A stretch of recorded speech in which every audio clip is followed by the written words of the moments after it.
আমি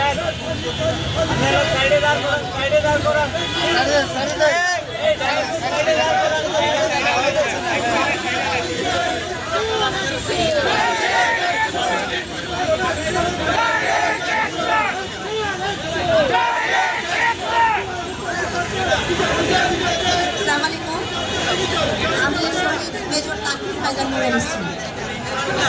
আমার নাম কাসমুফা মাহা। আমি আজকে ইনকিলাব মঞ্চের প্ল্যাটফর্মে দাঁড়িয়েছি। আমি একজন সেনা কর্মকর্তার স্ত্রী। আমার আজকে এই জায়গায় আসার কথা না, কিন্তু আজকে আমি বাধ্য হয়ে আপনাদের সামনে এসেছি। তার কারণ হচ্ছে, আপনারা হয়তো জানেন না, আমার স্বামীকে আজ পর্যন্ত পাওয়া যায়নি। আমার প্রথমে শুনেছিলাম যে আমার স্বামীর লাশটা পুরানো হয়েছে। আমার স্বামীর নামে 4টা ডেথ সার্টিফিকেট ইস্যু হয়েছে এবং একটা লাশ দাফন হয়েছে, যে লাশটা আমার স্বামীর না। তারপরে গত 25 ফেব্রুয়ারি 2025-এ সাংবাদিক ইলিয়াস হোসেনের একটা ডকুমেন্টারিতে জানতে পারি যে আমার স্বামীকে 27 ফেব্রুয়ারি 2009-এ এমপি তাপস গুম করে নিয়ে গেছে। এরপর থেকে আমি অনেক চেষ্টা করেছি যে আমার হাজব্যান্ড শেষ পর্যন্ত কিভাবে, কোথায় গিয়েছে এবং তার কি হয়েছে, কিন্তু আমি সেটা বের করতে পারিনি। তো এই যে পিলখানা হত্যার বিচার যদি আজকে 16 বছর আগে হয়ে যেত, আমি যেখানে ভিতরে থাকা একজন ভিকটিম, আমার রুমের বাইরে 3 জন হিন্দি ভাষী ছিল, তারা আমার বাচ্চাদের কাপড় খুলে চেক করেছিল ছেলে নাকি মেয়ে। সেখানে আরও অনেক কর্মকর্তাদের বাচ্চা ছিল, যাদের ছেলে বাচ্চা চেনা যাচ্ছিল, তাদেরকেও তারা মেরে ফেলতে চেয়েছিল, তারাও হিন্দি ভাষী ছিল। আমাদের অনেক অফিসারের মিসেসরা আছেন যারা বলতে ভয় পান, সে ভিতরে হিন্দি ভাষী ছিল। আমাদেরকে এভাবেই রাখা হয়েছে এবং আমাদের মধ্যে কিছু সুবিধাবাদী পরিবার আছেন যারা কোনোভাবেই বলতে দেয় না এই পর্যন্ত, যার কারণে সবাই 16 বছরে থেমে গেছেন।